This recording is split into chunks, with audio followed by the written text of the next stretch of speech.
నేను పనిచేసే కువైట్ ఇంట్లో కూడా పెళ్లి సందడి అయితే స్టార్ట్ అయితే అయిపోయింది.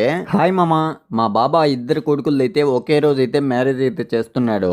ఇంకా మ్యారేజ్ కి అయితే ఈ రోజు రేపు అయితే టైం అయితే ఉంది. నేను పనిచేసే కువైట్ ఇల్లు అయితే ఇదే మామా. కువైట్ ఇంట్లో పెళ్లి అంటే ఇంటి బయట మొత్తం లైటింగ్స్ తో, ఇంటి మొత్తాన్ని లైటింగ్స్ తో ఇలాగైతే డెకరేట్ అయితే చేస్తారు. ఈ ఇంట్లో మగపిల్లల్లో ఫస్ట్ మ్యారేజ్ అయితే ఇదే. ఇంటి మొత్తాన్ని ఇలాగ లైటింగ్స్ తో చూస్తూ ఉంటే ఎక్కడో తెలియని ఒక హ్యాపీనెస్ అయితే ఫుల్ గా అయితే ఉంది మామ. ఎందుకంటే మా బాబా గాని మా మేడం గాని ఇప్పుడు పెళ్ళయ్యే వీళ్ళిద్దరు గాని ఇంట్లో పిల్లలు గాని నన్నైతే చాలా అంటే చాలా బాగా చూసుకుంటారు. ఒకే తల్లి కడుపులో పుట్టకపోయినా గానీ ఒక తమ్ముడు లెక్క చాలా అంటే చాలా బాగా అయితే చూసుకుంటాడు.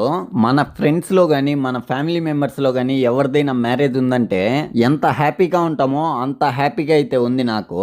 ఇద్దరు పెళ్లి కొడుకులు వీళ్ళే అనమాట. ఒకరి పేరైతే హసన్, ఒకరి పేరైతే ఫవాజ్ అనమాట. ఇద్దరికి హ్యాపీ మ్యారేజ్ లైఫ్ బాబా. నెక్స్ట్ వీడియోలో అయితే కలుద్దాం. బాయ్.